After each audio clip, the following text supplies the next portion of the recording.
¿Cómo están? ¿Cómo les va? Dios les bendiga. Qué bonito se ven todos ahí, de verdad. ¿Tienen frío? ¿No? Estamos jueves ¿de qué? De estudio bíblico. Estamos estudiando. ¿Qué me dice que estamos estudiando? Pues mire, antes de iniciar, ¿qué le parece? Si nos ponemos en manos, de nuestro Dios. ¿Le parece bien? ¿Nos acompaña? Señor, Padre amado, en nombre de Jesús. Muchas gracias, Señor. Porque tú pones en nosotros el querer y el hacer, mi Dios, buena y perfecta voluntad, Señor, seguir aprendiendo de principios, a interpretar tu escritura, mi Dios, con el único deseo, propósito de glorificarte con nuestras vidas, Señor. Habla en nuestras vidas, que sea yo instrumento en tus manos, que la palabra cumpla el propósito por la cual tú la envías el día de hoy. Damos la gloria, honra y alabanza por los siglos de los siglos. Amén. Y es cierto, estamos en jueves y estamos estudiando la segunda carta a los Corintios. Y fíjense que empezamos con algo que es simple. A veces en nuestro lenguaje cristiano nos acostumbramos a decir las cosas de una manera. ¿Sí? Pero si lo queremos decir correctamente, la segunda carta a los Corintios. ¿Sí? No es segunda de Corintios, es la segunda carta a los Corintios. La realidad es que eso no afecta en nada en el cristianismo y en nuestra salvación. Sin embargo, cuando alguien nos escucha, que lo decimos de una manera correcta, ¿sabe qué? Se dan cuenta de que nosotros hemos sido enseñados, que hemos sido instruidos. ¿En qué? Pues en decir las cosas como deben ser. La segunda carta a Corintios.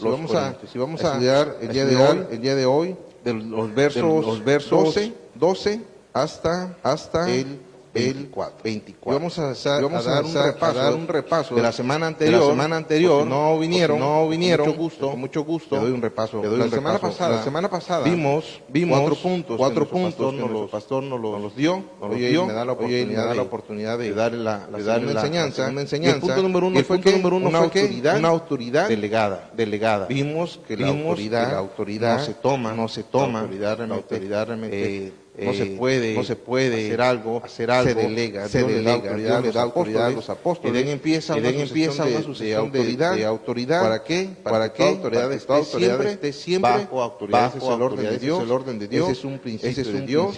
Vimos también en el punto número 2, el paracaleo de Dios, que es Dios de toda consolación. Nos enseñaron que Dios nos consuela. Para dos razones. Uno es para conocerle como el Dios de toda consolación, pero también para poder llevar esa consolación a otros que pasan también temas como los nuestros. De pronto a veces nos preguntamos por qué no suceden tantas cosas, para conocer la consolación de Dios. Pero también para que cuando conozcamos a otra persona, podamos llevarle esa consolación. El punto número 3 de la semana pasada que vimos, debemos de tener plena confianza en Él. ¿Sí? Todas las vidas de maneras que Dios quiere ayudarnos, nosotros comprendamos y entendamos que realmente tengamos plena confianza en Él. A pesar de las adversidades que estemos pasando, Dios lo permite para que nosotros confiemos en Él. El punto número 4 que nos enseñaron que fue cooperando con la oración. Nos damos cuenta que también una parte que la iglesia tiene, que cada cristiano tiene para participar en la obra de Dios, para esas autoridades que Dios ha encomendado, nosotros como iglesia tenemos el privilegio, el placer y la obligación de ¿qué? De estar orando por todas las autoridades para que ellos puedan cumplir de buena manera y que Dios le dé de su gracia para continuar la obra en la que le ha encomendado. Eso vimos a grandes rasgos la semana pasada. Un punto muy interesante, ¿verdad? Pero hoy seguimos y vamos a ver, insisto, del verso 12, segunda carta a los Corintios, estamos en el capítulo 1, del verso 12 en adelante. Fíjense que antes de empezar a leerlo, pues estos versos hablan de que en la vida pues, principalmente hay dos maneras de hacer las cosas. Y le digo algo, solo hay dos maneras de hacer las cosas. Yo sé que de pronto uno puede decir, no es cierto, hay muchas maneras. La realidad es que o lo hacemos con Dios o lo hacemos sin Dios. O lo hacemos con mi capacidad humana, inteligencia y sabiduría humana, o lo hacemos con la de Dios. Pero solo hay dos maneras en donde nosotros podemos vivir nuestra vida. ¿Sí? Sin embargo, hoy vamos a ver que hay una diferencia muy grande en hacerlo en mi propio esfuerzo, en mi propia capacidad, de hacerlo ¿qué? Bajo la gloria o la gracia de Dios. Vamos a leer, vamos a estar leyendo, vamos a desarrollar el punto número 1, que se llama con la gracia de Dios. Acompáñenme, por favor, vamos a leer. Segunda a los Corintios 1:12 dice: porque nuestra gloria es esta, el testimonio de nuestra conciencia, que con sencillez y sinceridad de Dios, no con sabiduría humana, sino con la gracia de Dios, nos hemos conducido en el mundo y mucho más con vosotros. Fíjense que a diferencia de los domingos pues llevamos una serie. Mi consejo y recomendación es que cuando uno toma una clase, pudiera traer una libreta, específicamente que de pronto diga clase, segunda carta a los Corintios, que podamos ir anotando las cosas que son relevantes. Toda la escritura es relevante, sin embargo, hay cosas que son muy puntuales que nos van a ayudar en un futuro, cuando queramos otra vez conocer acerca de esta carta, deberíamos de tener nuestras anotaciones. Vamos a ver qué es lo que de pronto Pablo nos quiere enseñar. Fíjense que Pablo había tenido serios problemas en su ministerio. Pablo había sufrido el apostolado. Se habían metido a la iglesia de los Corintios, pues maestros, falsos apóstoles. Y entonces él tiene que mandar una carta en donde explica muchas cosas, pero una de ellas es que hace un énfasis muy claro en de un verdadero y un falso. Y ese viene siendo gran parte del contexto de la carta. Porque cuando él de pronto dice, nuestra gloria es esta, él habla de ¿qué? De que hay una manera en que nosotros podemos demostrar, ¿sí? Cada uno de nosotros, cada ministro, cada cristiano, podemos demostrar a las personas cuando de pronto hay un cristiano falso, cuando hay un buen grado falso y cuando hay uno verdadero. Igual cuando hay un ministro falso, cuando hay un ministro verdadero. Y la realidad es que Pablo nos da algo que es muy grande. Dice que mientras otros se gloriaban, los falsos apóstoles, los falsos maestros, se gloriaban de su teología, de su manera elocuente de hablar, ¿sí? De todo lo que ellos habían aprendido. Pablo nos enseña muchas cosas, ¿no? Él de pronto agarra y dice, mira, hay una manera en donde ustedes pueden ver. ¿Y saben qué es? Mi testimonio, ¿sí? La conciencia que yo tengo delante de ustedes. Y le voy a decir algo, no cualquiera tiene un buen testimonio. No cualquiera tiene una buena conciencia.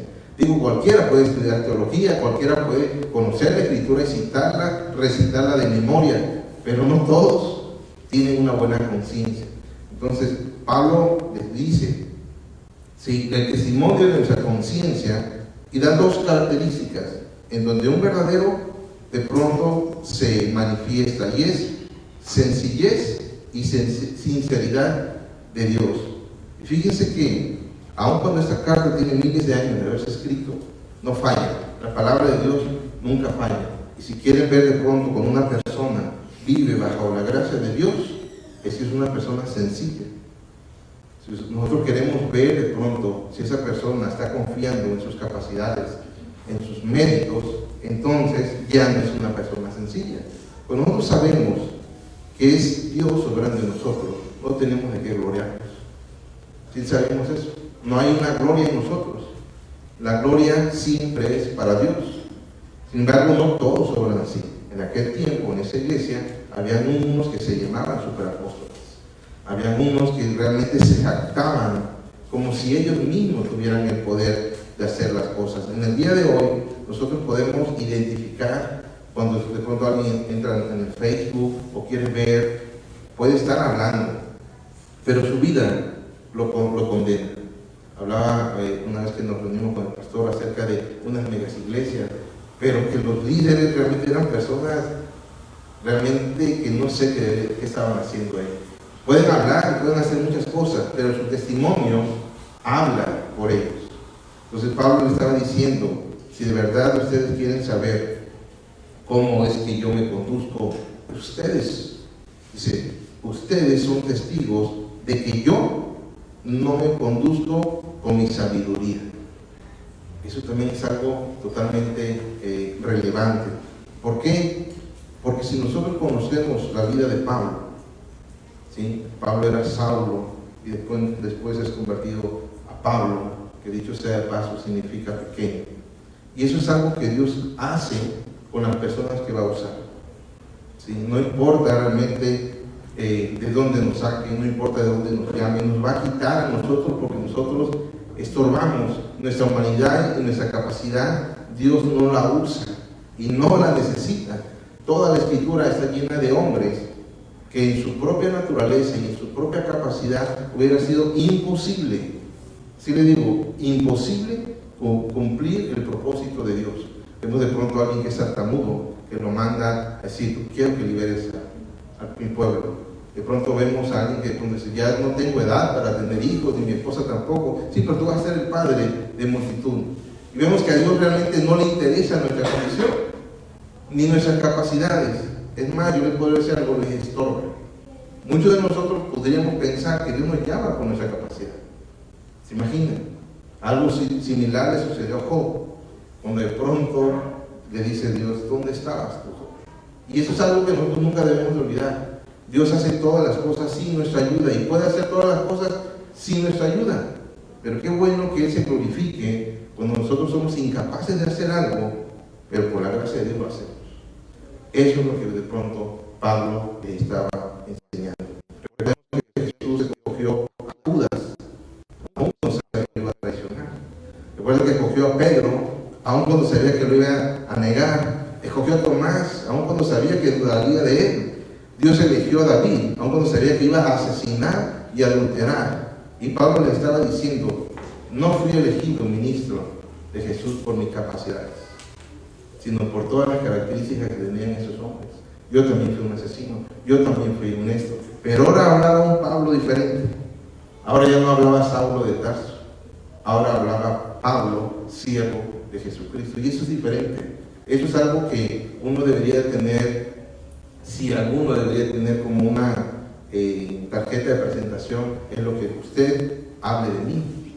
No lo que yo pueda hablar de mí aquí, sino lo que ustedes digan. La verdad, pues sí, el hermano se conduce de una manera sencilla. La verdad, en donde quiera, pues lo veo igual, creo que sí es sincero en lo que dice. Pero la gente que está más cerca de nosotros podría decir, yo lo conozco de toda la vida y él nunca ha dado un mensaje. Yo lo conozco de toda la vida y él nunca ha enseñado. Yo conozco de toda la vida y realmente se muere de nervios. Ese soy yo. Pero ¿qué pasa? Que de pronto dice, pues si Dios me ha llamado, pues Él me da de su gracia. Pero es así. Es la gracia de Dios operando en cada uno de nosotros. Así que hermanos, si nosotros creemos que somos buenos en algo, no somos buenos en nada. ¿Sí? Es Dios el que da de su gracia para que nosotros podamos operar conforme Él lo desea. Le digo y se lo repito, muchas veces, ¿sí?, en nosotros, en nuestro pensamiento pasa, soy bueno haciendo esto, ¿sí?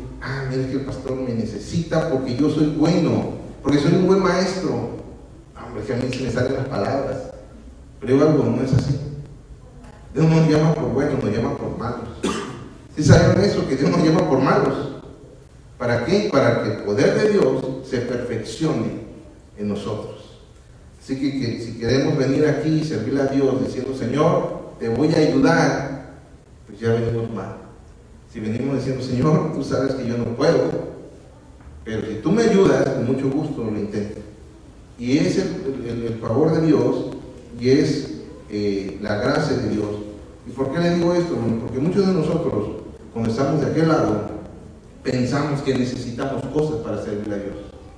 Y ese es un error. Es que necesito cosas para servir a Dios. No. Muchos músicos piensan que están en la alabanza porque saben música. Y no es así. Que necesitan realmente adorar en espíritu y en verdad, es lo que dice la Escritura. De ahí en fuera Dios va a dar la capacidad, pero no nos llama por capaces. Así que si nosotros estamos esperando que seamos maestros en teología, para poder agarrar la escoba, si creemos que debemos de tener una maestría en literatura, en lenguaje, para poder, pues ahí vamos a pasar toda la vida. ¿Por qué? Porque Dios no necesita de nuestra capacidad, necesita de qué? De nuestra obediencia. ¿sí? Y ese necesitar siempre es entre comillas, ¿sí? Dios pide obediencia, Dios pide humildad, Dios pide un corazón contrito, un corazón humillado, para que entonces, dice la palabra de Dios, Pablo lo enseña, entonces el vaso de barro no se lleve la gloria, sino lo que hay dentro. Siempre ha sido lo importante que hay, hermanos, lo que hay dentro de nosotros, que es Dios, y así debería ser. Entonces el punto número 1, que es con la gracia de Dios, hermano. Nuestra vida debe estar fundamentada en la gracia de Dios, no en nuestras habilidades, no en nuestras capacidades, sino en la vida diaria, en la vida práctica. Los hermanos van a decir realmente que Dios ha tenido misericordia con ese hermano. El punto número 2 es un mensaje claro. ¿Okay? El punto número 2 es un mensaje claro, y está del verso 13 al verso 14. Dice, porque no os escribimos otras cosas de las que leéis, o también entendéis, y espero que hasta el fin las entiendas, como también en parte habéis entendido que somos vuestra gloria, así como también vosotros la nuestra, para el día del Señor Jesús. Se fíjense que hay alguien difícil, a veces difícil de entender, es Pablo, ¿sí? Usa muchas palabras que a veces nos revuelven, pero cuando leemos de una manera detenida, vamos a poder entender qué es lo que él de pronto dice. Y fíjese que es tan sencillo cuando él dice que el mensaje debe ser claro. Yo en mis inicios realmente, y se lo tengo que confesar, a mí me llamaba mucho la atención las personas que eran muy elocuentes, que gritaban, que manoteaban, y yo decía, wow, o sea, qué enseñanza. Pero la verdad es que muchos de ellos no enseñan nada. Muchos de ellos son palabrerías, muchos de ellos son cosas, hasta que de pronto empiezo a estudiar y empiezo a tener maestros que me enseñan, y yo escucho el mensaje. Olvídense de todo lo demás que uno puede hacer, la algarabía, los gestos, etc. Cuando uno escucha el mensaje, es lo que de pronto Pablo dice. Miren, aquellos falsos hablan mucho, ¿sí? Son muy elocuentes, hablan palabras robuscadas, pero en el Evangelio no es así. Nosotros nos dirigimos, los siervos de Jesús nos dirigimos, como que dice, un mensaje claro. Y así debería ser, hermanos, cada mensaje. Pero no por ser sencillo, carece de alimento espiritual. ¿Sí? No se necesita realmente que nosotros ayudemos a la palabra de Dios. La palabra de Dios por sí sola tiene el poder. Nosotros solo tenemos que citarla en el contexto correcto, citarla en la aplicación correcta, y la palabra por sí sola va a ser la obra. Entonces Pablo le está diciendo, no me consideren que soy falso, solo porque te hablo la escritura de una manera sencilla. Para eso fuimos llamados, para enseñar la palabra de Dios que de una manera sencilla. Sin embargo, también en nuestra actualidad hay muchas personas que hacen la palabra de Dios complicada para obtener un beneficio. Citan versos sacados de contexto, porque el mensaje ya no es claro, y es algo que nosotros debemos realmente de valorar en nuestra iglesia, que tenemos un pastor que enseña, que puede decir esto es falso, esto es verdadero, no escuchen a esto, no escuchen a lo otro. ¿Por qué? Porque no por citar la escritura es bíblico. Hay mucha gente que cita la escritura, pero la tuerce. ¿Por qué? Porque tiene una intención. Pablo dice, el mensaje debe ser claro y sencillo, ¿sí? No hay nada entre líneas, no hay nada oculto, no hay algo que yo vaya a torcer. ¿Para qué? Para que hacerme rico, para que yo sea, etcétera. Todo lo que de pronto nosotros conocemos al día de hoy, eso hace miles de años, y había personas así, personas que torcían la escritura para tener un beneficio propio. Así que cuando usted quiera escuchar un mensaje y no le entienda, dude de esa persona.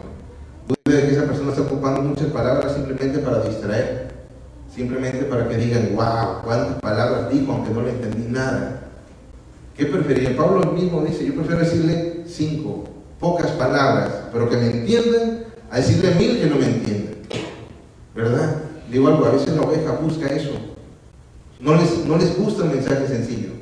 Si no esto está muy simple, pero es alimento sólido. Yo quiero mejorar allá, y yo quiero ir por allá, y voy a ir allá. Pablo le dice, escuchen bien lo que están, pongan atención a lo que están escuchando. De verdad que a veces la iglesia menosprecia un buen mensaje, porque se dice como es. A mí en lo personal me gustan los mensajes que que se dan en casa de oración porque son sencillos, entendibles, y con eso es suficiente, o al menos para mí. Fíjense también algo que enseña Pablo en este verso de 13 a 14, habla de algo que al principio me costó un poco de trabajo entender, cuando dice que somos vuestra gloria y también ustedes son la nuestra. Yo entendía cómo Pablo decía, yo soy la gloria de ustedes y ustedes son mi gloria. Y habla acerca de que yo me siento orgulloso de ustedes. ¿Se imaginan? Eso es algo que sí, cuando yo lo leía, digo, qué bonito debe ser eso. Digo, yo ayudo en lo que yo pueda, y a veces el pastor me da la oportunidad, pero realmente quien es el pastor, pues el pastor Francisco, y yo siento cuando de pronto él se siente como Pablo, yo me siento orgulloso de mi iglesia. Pero a veces la iglesia no se siente orgullosa de su pastor. Pero es esa relación cuando ella, yo soy la gloria de ustedes y ustedes son mi gloria. ¿Sí? Y debería ser porque el pastor, en aquel tiempo el apóstol, daba la vida. Literalmente daba su vida. Cuando decía, mira cómo van creciendo, mira que él de pronto era un adicto, mira que es su matrimonio. Y el pastor, el día de hoy, se siente así. ¡Wow! ¡Qué orgulloso soy de ellos! Pero también dice, pero la iglesia debe sentirse orgullosa de su pastor. Es decir, hay una relación interesante, muy interesante, que yo aprendí estudiando esos textos, y que digo, tanto el maestro es para la iglesia como la iglesia es para el maestro, pero ambos trabajan para el Señor. Es lo que Pablo de pronto entiende. Le digo algo, deberíamos de ser sensibles a esa palabra, deberíamos de darle honra en el buen sentido, y deberíamos de sentirnos orgullosos de nuestro pastor, orgullosos de nuestros maestros, orgullosos. ¿Por qué? Pues porque son buenos, porque son puestos por Dios, y a veces somos más criticones que realmente podemos llegar a decir gracias por el consejo, gracias por la palabra, gracias por el tiempo. Y también, pues el pastor, así como lo hace, pues debería sentirse parte de la familia. Es lo que Pablo de pronto explica ahí. Aquellos superapóstoles no son así como ustedes. Ellos se están enseñoreando y les roban. Más adelante, digo, no sé si me toca, pero más adelante lo vamos a ver, cómo ellos se habían metido a la iglesia y estaban enseñoreando de la iglesia. Les estaban robando realmente. Pero Pablo dice, yo estoy orgulloso de ustedes. Qué bonito es eso, ¿verdad? Que un pastor esté orgulloso de sus ovejas. Dice en el punto número 3, dice que no haya duda del creyente y que las personas tampoco duden de nosotros. Y eso está en el verso 15 al verso 19. Con esta confianza quise ir primero a vosotros, para que tuvieses una segunda gracia, y por vosotros pasar a Macedonia, y desde Macedonia venir otra vez a vosotros, y ser encaminados por vosotros a Judea. Así que, al proponerme esto, ¿usted quizá de ligereza? O lo que pienso hacer, lo pienso según la carne, para que haya en mí sí y no. Mas, como Dios es fiel, nuestra palabra a vosotros no es sí y no, porque el Hijo de Dios, Jesucristo, que entre vosotros ha sido predicado por nosotros, por mí, Silvano y Timoteo, no ha sido sí y no, mas ha sido sí en él. Insisto, un juego de palabras que a veces si lo leemos rápido nos pueden confundir. Pero Pablo en esta parte estaba siendo atacado. Imagínense, como yo generalmente le digo, siempre hay que situarnos en el tiempo, en el propósito. Pablo estaba defendiendo su ministerio. Y cuando nosotros nos imaginamos esto, es porque Pablo un día dice, yo voy a ir allá, pero no fue. Fíjense bien, Pablo dice, yo voy a ir a visitarlos, pero no va. Entonces de pronto los falsos dicen, miren, es un mentiroso, dijo que iba a venir, pero no vino. Interesante, ¿verdad? Pablo dice, les voy a tener que explicar, porque yo no soy según la carne, pero lo que Pablo está diciendo y lo que los falsos están diciendo es, si él realmente fuera espiritual, si realmente viviera bajo la gracia de Dios, pues su sí sería sí y su no sería no. Entonces él tiene que decir algo. Pablo estaba siendo atacado y estaba en el ojo del huracán en ese momento. Pareciera que su ministerio se cae a pedazos. Ya lo agarraron en la movida y es un mentiroso. Pablo ya no va más. Sin embargo, él dice, no, fíjense que no es así. Hay una razón por la cual yo no he podido ir. Pero nos enseña en nosotros para nosotros un principio elemental. Y el principio elemental es que cada cristiano, su sí es un sí y su no es un no. Muchas veces nos lo han enseñado o nos lo han citado, pero no es tan sencillo como parece. Miren, muchas veces uno cede bajo la presión, bajo la emoción, por la necesidad, por seguir a los demás, o por el motivo que sea. Hoy salió el sol, entonces hoy digo que sí, pero mañana llovió, entonces yo digo que no. Y el cristiano no deberíamos de ser así. El cristiano debería decir sí cuando está seguro y está convencido que su sí va a ser sí permanentemente. Y hablamos de todos los congregados, pero principalmente para aquí es para el servidor. Si el servidor de pronto dice, hermano, sí puedes. Sí puedo, pastor. Tú sí que sea así. Por no puede ser que el mundo diga, que hoy no. No, pues me habías dicho que sí. Pero luego sí, ahora sí. Pero es que a la mera hora no. De pronto dice, oye, pues, ¿de qué se trata? Sí, es irrisorio, ¿verdad? Pero la verdad es que yo, en lo personal, cuando inicié el cristianismo, yo era así. El domingo sí llego temprano. No me digas, no, ¿verdad? Pero cuando vamos siendo enseñados, debemos decir, es cierto, mi carácter tiene que cambiar. Mi responsabilidad tiene que ser sí y no. Eso significa que también podemos decir que no. Sí estamos entendiendo eso. También podemos decir que no. Con tal de que nuestro testimonio no quede mal, uno no debería decir que sí cuando no puede. No deberíamos, esa es la realidad. Pero ¿para qué decimos que sí si nos damos la vuelta y dice, bueno, pues no voy a poder? Pues es justamente lo que Pablo nos está enseñando. ¿Y sabe qué nos enseña? ¿Por qué? Dice, porque el Hijo de Dios, y ahí es donde viene realmente lo importante. Porque el Hijo de Dios, porque Jesucristo no fue así. Y entonces, aquí dentro de nosotros, pues al final somos hermanos, somos cristianos. Pero se imaginan allá afuera, que de pronto digan, no, sí me comprometo a terminar un trabajo. Es cristiano. Y me dijo que termina el domingo. ¿Qué esperaría esa persona? Que el domingo en la mañana se hubiera terminado, ¿no? Pero resulta que no. Que pasó el lunes, el martes, y el miércoles llega cuando, oye, ¿para cuándo lo querías? Ahí, la gente en el mundo, realmente hay gente que es bastante trabajada en el tema de la calidad. Mucho. ¿Sí? Yo a veces trato con personas y de pronto me dicen, voy 30 minutos tarde, voy a llegar 5 minutos tarde. Llegas así con el ojo, mande, discúlpame, voy a llegar 5 minutos tarde, me dice media hora antes que voy a llegar 5 minutos tarde. Y no es cristiano. Y desgraciadamente a veces, y yo soy el primero que me pongo en eso, a veces yo no soy así. Pero la enseñanza es, no deberíamos, porque la gente que no conoce de Jesús nos ve, y ¿sabe qué espera ver? El carácter de Jesús en nosotros. Pablo dice eso, yo soy un siervo de Cristo, yo soy ministro puesto por Cristo, y mi sí es sí, y mi no es no. Entonces él tiene que explicar la razón por la cual le estaban acusando de ser un mentiroso. La palabra en esta parte de hoy, hermanos, realmente es simple y deberíamos tener buena práctica. En su trabajo, que eso sí sea así. De verdad, sí me comprometo a eso y hágalo. Y no haga compromisos que no pueda cumplir.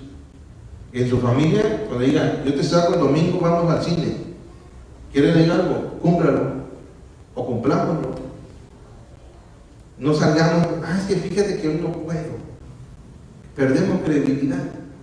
Y la verdad es que nosotros, por nuestra culpa, vituperan el nombre de Cristo.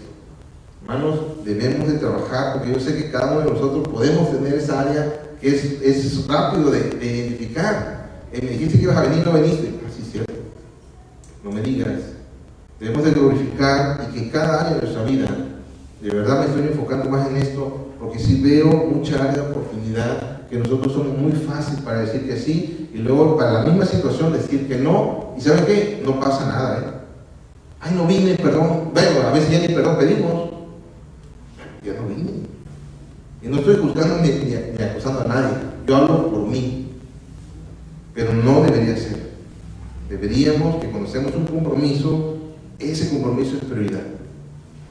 Pero también le enseño algo, no hagamos compromisos que no vayamos a cumplir. Así que, ¿está claro eso? No nos presionemos de verdad. Cuando Pablo dice, no lo hago según la carne, dice, no lo hago según la emoción. Yo tampoco sigo a nadie. No porque de pronto Pedro fue, yo voy a ir.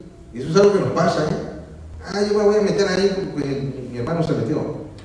Ajá, ¿y tú vas a cumplir como él? Pues yo creo que sí. Entonces, hermanos, hay que meditarlo bien. Hay que ser guiados por el Espíritu y por la sabiduría humana para poder decir, no puedo esa hora. O sea, sí lo quiero hacer. Sí, una vez me enseñaron cuando llegó aquí el pastor Carlos Olivares. Dice, mira, hay dos maneras que eso funciona. Que tengamos disponibilidad y disposición. Muchos de nosotros tenemos disposición, pero no disponibilidad. Y hacemos compromisos cuando sabemos que no podemos. Y en muchas áreas.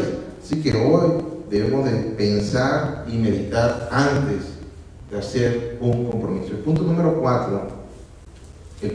4 es: todas las promesas de Dios son sí en Cristo Jesús.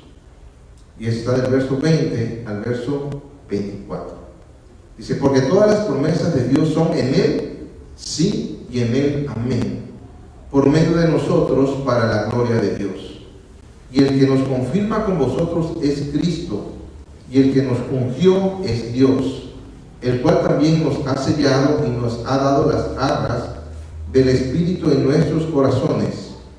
Mas yo invoco a Dios por testigo sobre mi alma, que por ser indulgente con vosotros no he pasado todavía a Corinto, no que nos enseñoremos de vuestra fe, sino que colaboramos para vuestro gozo, porque por la fe estáis firmes. Ya terminando, Pablo sigue enseñando. Pablo nos sigue y nos sigue hablando acerca de por qué debemos vivir una vida cristiana, por qué debemos expresar la gracia de Dios en nuestra vida. Porque recuerden que empezamos diciendo que sin la gracia de Dios, esto no se va a poder hacer. Sin la gracia de Dios, siempre vamos a ser aquellos que no cumplimos. Sin la gracia de Dios, siempre vamos, perdón, llegué tarde, no llegué, es que no pude. ¿Por qué? Porque en nuestras capacidades fallamos. Pero cuando tenemos el poder de Dios en nuestra vida, ahí no fallamos. Sin embargo, dice, la fidelidad de Dios es absoluta. Fíjese bien, Dios cumplirá todo lo que ha dicho, todo lo que está escrito en su palabra, hermanos, todo absolutamente se va a cumplir. Sin embargo, aquí en estos versos yo encontré algo que a mí me agrada. La iglesia somos los únicos testigos de que eso va a suceder. Fíjense qué tan privilegiados somos. Todo lo de la palabra de Dios se va a cumplir, pero solo la iglesia va a ver cumplida todas las promesas. O sea, va a haber gente que no va a llegar hasta el final, el no creyente, pero la iglesia va a estar hasta el final de los días. ¿Y sabe qué vamos a poder decir en aquel tiempo? Dios es fiel. Dios dijo que veríamos esto. Sin embargo, también habla una palabra que a mí me agrada, una palabra que dice que nosotros, que las promesas de Dios son en Él sí y en Él amén por medio de nosotros. Y eso es algo que yo lo aprendí hace muchos años, o hace algunos años. Hay muchas iglesias que manejan esta palabra para todas las cosas, pero también a veces caemos en iglesias donde nunca la mencionan. Yo en lo personal fui enseñado a decir amén cuando es así es. Y también digo amén cuando es así sea, que son los dos significados que tiene esa palabra. Cuando hablamos dice, y Dios será fiel, o sea que es amén. La iglesia es la única, hermanos, que puede decir amén. Y desgraciadamente, la iglesia no dice amén a cada promesa de Dios. Pablo dice, todas las promesas de Dios son en Él, sí y amén, por medio de nosotros, por medio de la iglesia. Así que yo le digo algo, cada vez que usted escuche una promesa de Dios, no la tiene que arrebatar, la tiene que creer.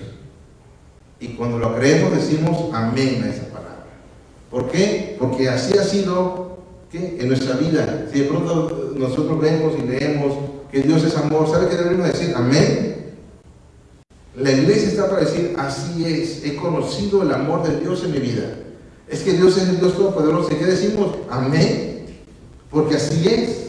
Porque Dios me ha mostrado que es el Todopoderoso en nuestra vida. Cuando de pronto decimos, es que Dios va a responder todo lo que aquel se ha llevado. Y decimos, amén. ¿Por qué? Porque así es.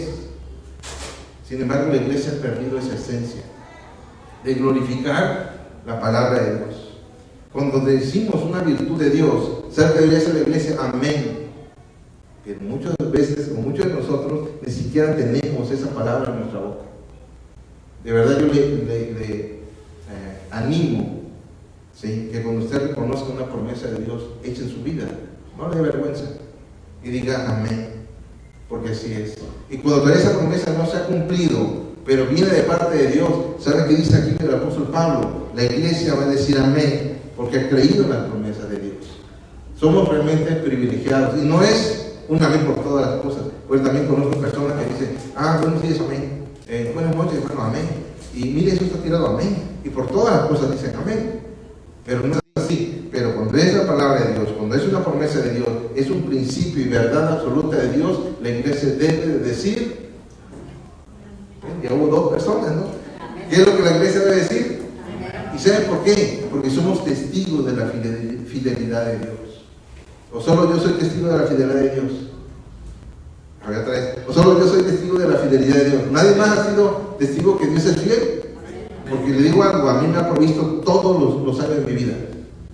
Todos los años de mi vida. Y cuando alguien habla de la fidelidad y que Dios provee, ¿sabe qué digo? Amén.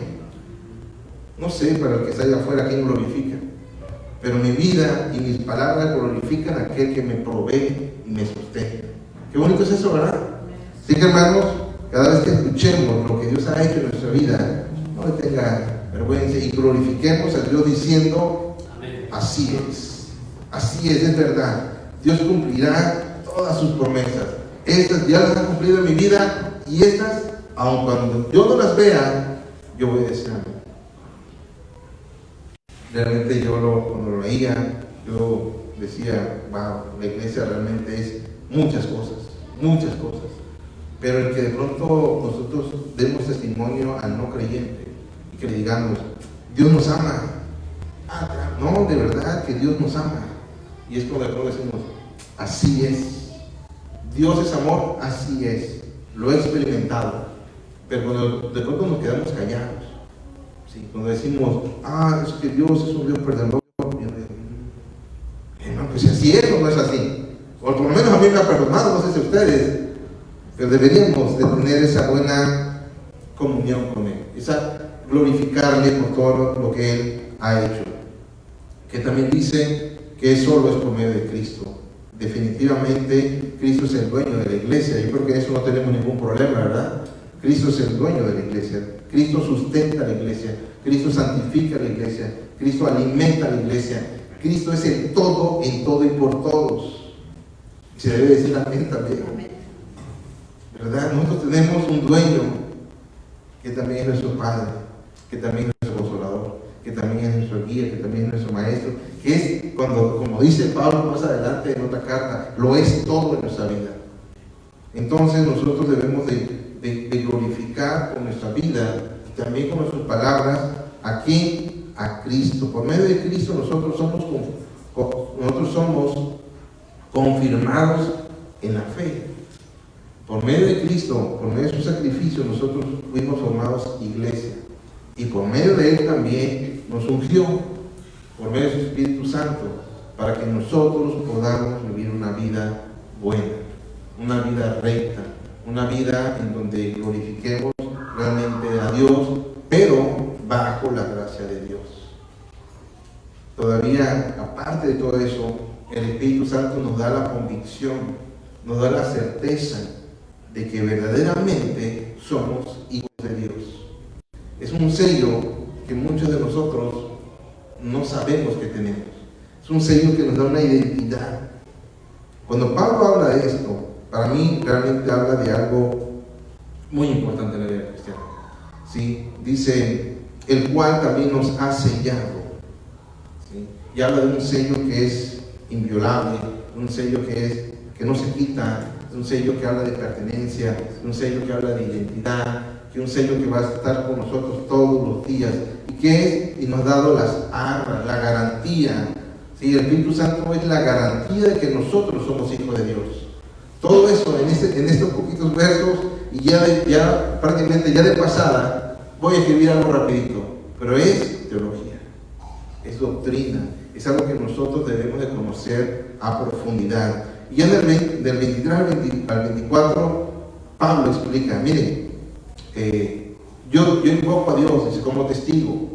Es como decir, Dios está delante de nosotros de lo que yo le voy a decir. ¿Sí? Sí es cierto, no he pasado por ahí. ¿Se acuerdan que anteriormente dice que uno debería decir sí, sí, no, no? Ya terminando dice, y no me he olvidado, sí es cierto, no fui por ahí. Entonces, ¿eres un falso, Pablo? No, no soy un falso. Fíjense bien, delante de Dios yo le digo algo, no he ido por ustedes. No he ido, porque si voy ahorita, los voy a regañar. Porque si yo voy ahorita, les voy a tener que hablar fuerte. Porque si voy ahorita, los voy a entristecer y no es lo que yo quiero. Cuando dice que no he ido, dice por ser indulgente. Es decir, es de pronto lo que Pedro explica, cuando dice que ustedes piensan que Dios se ha tardado. Piensan que ya se olvidó, pero no es así. ¿Por qué ¿por qué Cristo no ha vuelto? Porque es paciente. ¿Se imaginan? Hay muchos que tardan en venir, pero la Escritura es porque es paciente, porque quiere que todos procedamos al arrepentimiento. Pablo de pronto dice, yo no he ido, tienen razón, pero no es porque yo no haya querido, ni porque esté mintiendo. Es porque ahorita, si yo voy, no vamos a gozar. Y yo lo que quiero que dice es colaborar con gozo con ustedes para la gloria de Dios. Y así ya termina el primer capítulo, y concluimos con los comentarios finales, que la gracia de Dios, hermano, con la gracia de Dios, yo le voy a decir algo y anótalo por ahí, con la gracia de Dios, lo ordinario se convierte en algo extraordinario. Miren, muchos de nosotros tenemos capacidades, y podemos hacerlo, pero no será extraordinario. La gracia de Dios lleva al hombre en donde el hombre por sí solo no puede llegar. Y esa es una gran verdad. O sea, cuando dices, yo estoy bajo la gracia de Dios, te veo todavía en tu capacidad. No veo la gloria de Dios en ti. Sin embargo, siempre hay un camino que recorrer, ¿no? Y con la gracia de Dios, una palabra sencilla, pero siendo la palabra de Dios, tiene el poder de transformar a las personas. La gracia de Dios nos permite ser personas de palabra, así como Dios mismo es un sí, y nosotros decimos amén a cada palabra que sale de la boca del Señor, que cuando nuestro sí no sea así solo por misericordia, sino para edificar, solo por ser pacientes, que cuando nosotros digamos no sea por amor, pero nunca para ser deshonestos o mentirosos. Iglesia, hermanos, nuestra vida refleja la gracia de Dios o refleja nuestras capacidades. Vamos a orar. Señor, te doy muchas gracias, Padre, por tu palabra. Muchas gracias porque nos apercibe, siempre nos habla en un buen momento, con la firme intención, mi Dios, de que nosotros seamos maduros, seamos entendidos, mi Dios, estemos capacitados para toda buena obra, mi Dios. Permite que nosotros seamos transformados en nuestra mente y en nuestro corazón por tus principios, mi Dios, para glorificarte en cada área de nuestras vidas. Señor, bendice a nuestros hermanos, bendice a nuestro pastor, a su familia, bendice mi vida también, te lo pido, te lo ruego, todo esto en nombre de Jesús. Amén. Muchas gracias, hermanos, a los que nos están viendo, escuchando también. Siempre ha sido un placer, que Dios les bendiga y nos vemos el próximo jueves a la misma hora. Hasta luego.